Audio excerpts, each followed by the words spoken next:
Hello दोस्तों, welcome to transition classes. तो friends, आशा રાખું છું તમે બધા મજામાં હશો, મસ્ત છો।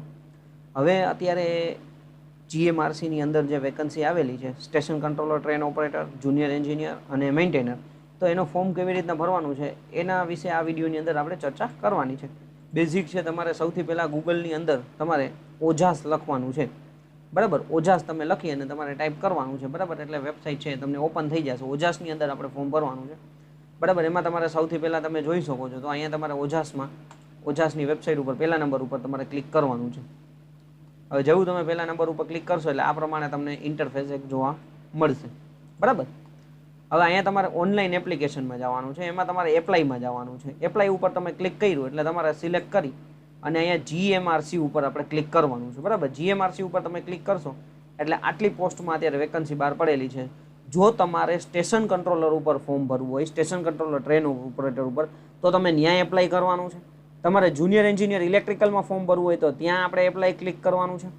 જો તમારે જુનિયર એન્જિનિયર ઇલેક્ટ્રોનિક્સમાં ફોર્મ ભરવાનું હોય તો તમારે ન્યાય એપ્લાય ઉપર ક્લિક, તમારે જેમાં ફોર્મ ભરવું હોય એના ઉપર। તમે જો ફિટર કરેલું હોય તો તમારે અહીંયા ચોથા નંબરની જે વેકન્સી છે એના ઉપર ઇલેક્ટ્રિશિયન, આઈટીઆઈ ઇલેક્ટ્રિશિયન, મેન્ટેનર ઇલેક્ટ્રિકલમાં ફોર્મ ભરવું હોય તો અહીંયા તમારે એપ્લાય કરવાનું છે, અને ઇલેક્ટ્રોનિક્સમાં કરવું હોય તો અહીંયા તમારે એપ્લાય કરવાનું છે, ડન। હવે અત્યારે અહીંયા હું સ્ટેશન કંટ્રોલર ઉપર છે ને ભાઈ અત્યારે શું કરું છું તો કે એપ્લાય કરું છું। બાકી બધી પ્રોસિજર બધાની અંદર સેમ જ છે, તમારે જેમાં એપ્લાય કરવાનું હોય ને એ તમારે અહીંયા ક્લિક કરવાનું થશે, બરાબર। એટલે બેઝિક વસ્તુ છે, અહીંયા હું એપ્લાય કરું છું, ડન। એટલે આવી રીતના તમે એપ્લાય કરશો એટલે આવું તમને જોવા મળશે, બરાબર। ઇન્ટરફેસ તમે માનો કે આઈટીઆઈ મેન્ટેનરમાં તમે ફોર્મ ભરો તો અહીંયા મેન્ટેનરને એ પોસ્ટ લખેલી હશે, પ્રોસિજર બધાની અંદર સેમ છે। જુનિયર એન્જિનિયર વાળાને અહીંયા જુનિયર એન્જિનિયર છે, બરાબર। હવે જો અહીંયા ક્વોલિફિકેશન શું છે, diploma electrical, mechanical, computer engineering, electronics, EC વાળા આની અંદર ફોર્મ ભરી શકે છે, બરાબર। એપ્લાય નાવ ઉપર તમારે ક્લિક કરવાનું છે। હવે સૌથી પહેલા નંબરની વસ્તુ, જો તમે પહેલી વખત ફોર્મ ભરતા હોવ ઓજાસની અંદર તો તમારી પાસે ઓટીઆર નહીં હોય, બરાબર। એટલે વન ટાઈમ રજીસ્ટ્રેશન આની અંદર કરાવવાનું હોય। જો તમે આની પહેલા ઓજાસની અંદર બીજી કોઈ ભરતીમાં ફોર્મ ભરેલું હોય તો તમારી પાસે ઓટીઆર હશે, તો તમારે અહીંયા ફોરગેટ રજીસ્ટ્રેશન ઉપરથી તમને ભૂલાઈ ગયું હોય તો ફોરગેટ રજીસ્ટ્રેશન ઉપરથી તમે તમારો ઓટીઆર જે રજીસ્ટ્રેશન નંબર છે એ મેળવી શકો છો। અહીંયા તમારે રજીસ્ટ્રેશન નંબર તમારે નાખવાનો થશે, બરાબર। નકર તમારે શું કરવાનું થશે, અહીંયા ન્યૂ રજીસ્ટ્રેશનમાં ક્લિક કરવાનું છે। જેવું તમે ન્યૂ રજીસ્ટ્રેશન ઉપર ક્લિક કરશો એટલે આવું તમને ઓપન થશે, બરાબર। અહીંયા તમારે આઈ અગ્રી કરવાનું છે, ડન। હવે આ પ્રકારનું એક તમને ઇન્ટરફેસ ઓપન થશે, એટલે આ તમે એક વખત ભરી લ્યો ને એટલે હવેની કોઈ પણ ભરતીની અંદર ઓજાસમાં તમારે કાંઈ ચિંતા કરવાની જરૂર નથી। તમને આ બેઝિક ડિટેલ છે એ બધી આપોઆપ છે એ આવી જશે ઓટીઆરની મદદથી। અહીંયા તમારે લખવાનું છે મિસ્ટર, મિસ, મિસિસ, ડોક્ટર, જે કાંઈ પણ તમને લાગુ પડતું હોય। અહીંયા તમારે તમારી સરનેમ લખવાની છે, ખાસ ધ્યાન દેવાનું છે, બરાબર। સરનેમ પ્રોપર તમારા 10મા ધોરણ પ્રમાણે ભાઈ સ્પેલિંગ મિસ્ટેક ન થવી જોઈએ, કેપિટલ અક્ષરની અંદર તમારું ફર્સ્ટ નેમ, તમારા પપ્પાનું નામ, બરાબર। જો લેડીઝ હોય, લગ્ન થઈ ગયા હોય તો હસબન્ડ નેમ લખી શકે છે। પછી મધર્સ નેમ, મમ્મીનું નામ લખવાનું છે। જો મમ્મીનું ખાલી નામ લખવાનું છે, કોઈના મમ્મીનું નામ છે જેમ કે ભાઈ કોઈના મમ્મીનું નામ મંજુબેન છે તો બેઝિક ખાલી મંજુબેન લખવાનું છે, ઓકે। આખું નામ લખવાની કંઈ જરૂર નથી। જેન્ડર અહીંયા મેલ ફિમેલ લખવાનું છે। અહીંયા રીસિલેક્ટ પાછું કરવાનું છે। અહીંયા ડેટ ઓફ બર્થ નાખી દેવાની છે। કોઈની ડેટ ઓફ બર્થ છે, માનો કે ભાઈ હું એમ કહું છું કે 12/05 બરાબર 1999, ડન। તો અહીંયા તમારે 1999 આવી રીતના તમારે ડેટ ઓફ બર્થ નાખી દેવાની છે। Status, marital status, married, unmarried, separate, જે કંઈ પણ હોય એ તમારે એડ કરી દેવાનું છે, બરાબર। અચ્છા, એક જ અહીંયા પાછું આપણે મેરિડ કરી નાખીએ, મેરિડ ને અનમેરિડ આવશે, બરાબર। મોસ્ટ ઓફ બધાને અનમેરિડ આવશે, કોઈના લગ્ન થઈ ગયા હોય તો ઠીક છે। હવે અહીંયા તમારે કેટેગરીમાં જો જનરલ કેટેગરી હોય તો તમારે જનરલ ઉપર ક્લિક કરવાનું છે, તો કાંઈ તમારે ડોક્યુમેન્ટ દેવાની જરૂર નથી। જો તમે જનરલ ઈડબ્લ્યુએસમાં આવો છો, બરાબર, ઈડબ્લ્યુએસમાં, તો તમારે ઈડબ્લ્યુ સર્ટિફિકેટ, ક્યારે તમે સર્ટિફિકેટ કઢાવ્યું છે, પ્રમાણપત્ર આપનાર સત્તા અધિકારી, એ બધું તમારે અહીંયા ભરવાનું થશે। જો તમે એસસી કેટેગરીમાંથી ફોર્મ ભરો છો તો તમારે જાતિના દાખલાની ડિટેલ, કાસ્ટ સર્ટિફિકેટ ડેટ ને એ બધું દેવાનું થશે। જો તમે એસીબીસીમાંથી ફોર્મ ભરો છો, બરાબર, એસીબીસીમાંથી, તો તમારે અહીંયા બરાબર કાસ્ટ સર્ટિફિકેટ ને નોન ક્રિમિનલ સર્ટિફિકેટ, બરાબર, બે દેવાનું થશે। અને એસટીમાંથી ફોર્મ ભરો છો તો તમારે સેમ કાસ્ટ સર્ટિફિકેટ દેવાનું થશે, ડન। અહીંયા એક જ મિનિટ જનરલ કરી દઈએ, બરાબર। ત્યાર પછી અહીંયા તમારે તમારું પરમેનન્ટ એડ્રેસ એડ કરવાનું છે। અચ્છા, પ્રેઝન્ટ એડ્રેસ છે, બરાબર, અને પરમેનન્ટ હોય તો પરમેનન્ટ સેમ કરતું જવાનું છે। અહીંયા તો સ્ટેટ ગુજરાત જ આવશે, બરાબર। ડિસ્ટ્રિક્ટમાં તમે જે ડિસ્ટ્રિક્ટમાં હોય એ પ્રમાણે તાલુકા લાગુ પડતો હોય તો તાલુકા તમારે એડ કરવાનું છે। પિનકોડ નાખવાના છે, બરાબર। અહીંયા સેમ વસ્તુઓ બધી ભરતી જવાની છે। અહીંયા તમારે મોબાઈલ નંબર તમારો નાખવાનો છે, બરાબર। એ મોબાઈલ નંબર નાખવાનો છે કે જે પરમેનન્ટ હોય, પછી 1 મહિના પછી બંધ થઈ જાય એવું નથી કરવાનું, બરાબર. પરમેનન્ટ મોબાઈલ નંબર નાખવાનો છે, જેમાં મેસેજ આવતા હોય એવો મોબાઈલ નંબર અહીંયા રીટાઈપ કરવાનો છે, બરાબર. એટલે તમારે વેરીફાઈ માટેનો મેસેજ આવશે, ઓટીપી આવશે. અહીંયા ઈમેલ આઈડી નાખવાનો છે. ઈમેલ આઈડી પણ એવું કે પરમેનન્ટ હોય, પછી 2-3 મહિના પછી ભૂલી ગયા હોય એવું નહીં, બરાબર. 2 વખત ઈમેલ આઈડી નાખી દેવાનું, કારણ કે ઈમેલમાં અને તમારા મોબાઈલમાં ઓટીપી આવશે ને ઈમેલમાં જ બધી ડિટેલ્સ આવશે, બરાબર. એટલું થઈ ગયા પછી અહીંયા તમે શું રમત ગમતના વધારાના ગુણ મેળવવા માટે લાયકાત ધરાવો છો, યસ હોય તો યસ, નકર નો આવશે.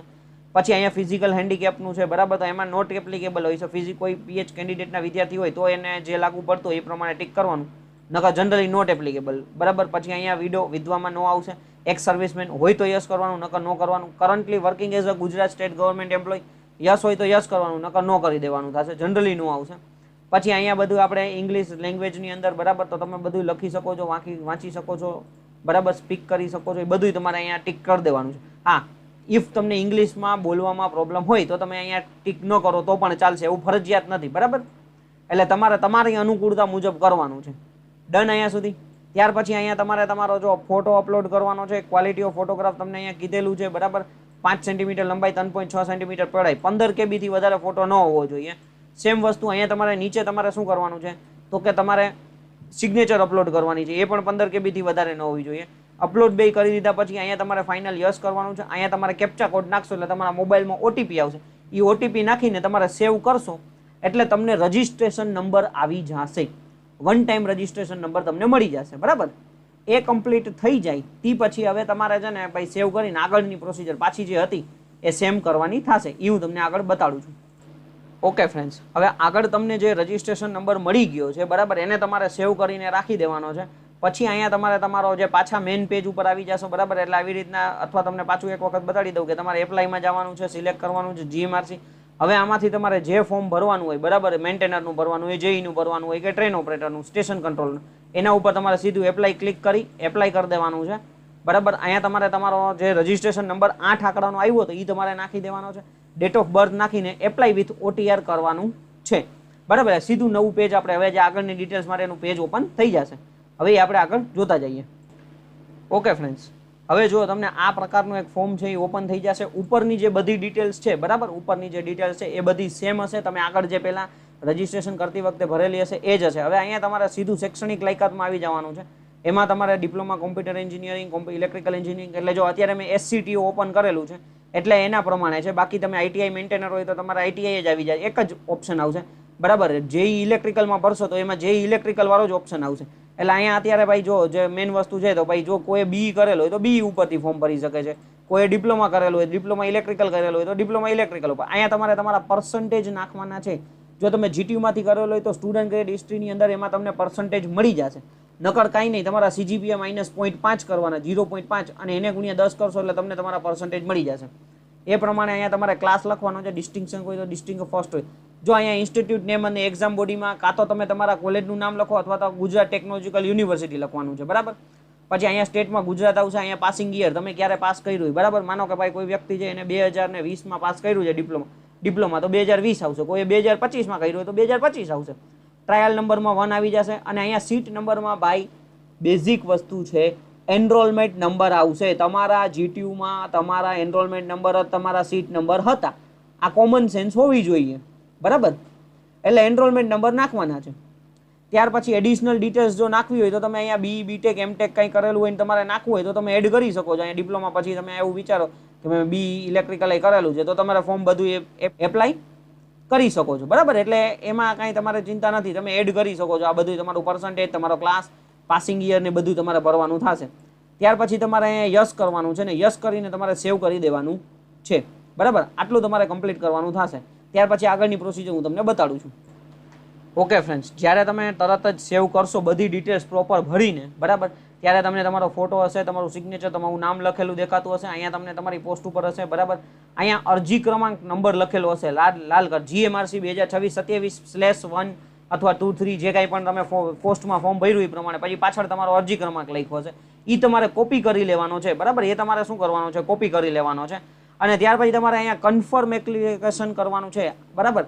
ખાસ આ નંબર જેવું તમે કન્ફર્મ ઉપર ક્લિક કરશો એટલે તમને આવી રીતના તમને દેખાશે ઓપન, બરાબર. એમાં તમારે એપ્લિકેશન નંબર જે હમણાં તમે નાખ્યો હતો, બરાબર, મેં તમને કીધું હતું કોપી કરવાનું, એ તમારે કોપી પેસ્ટ કરવાનું. તમારો ડેટ ઓફ બર્થ અને અહીંયા કેપ્ચા કોડ નાખીને ઓકે કરવાનું થશે. ઓકે ફ્રેન્ડ્સ, એટલે આવી રીતના તમને તમારું નામ ને બધું આવી જશે. 2 વખત ચેક કરી બરાબર અને તમારે કન્ફર્મ એપ્લિકેશન કરવાનું છે. અહીંયા તમને ફી બતાડી દેશે કેટલી તમારે ફી ભરવાની છે બરાબર. કન્ફર્મ એપ્લિકેશન કરવાનું છે. જેવું તમે કન્ફર્મ એપ્લિકેશન કરશો ત્યાર પછી તમારી આમાં આપણી જે કંઈ પણ આઈડી છે ફોર્મ છે એમાં કંઈ ફેરફાર નહીં થાય. પછી તમે મને મેસેજ કરશો મારા પપ્પાનું નામ ખોટું લખાઈ ગયું, ઇન્સ્ટિટ્યૂટમાં ખોટું થઈ ગયું, ટકાવારીમાં ભૂલ થઈ ગઈ, તેમાં હું કાંઈ નહીં કરી શકું. એટલે 2 વખત તમારે ચેક કરવું હોય તો કરી લેજો બરાબર. ફાઇનલ કન્ફર્મ એપ્લિકેશન કરવાનું છે.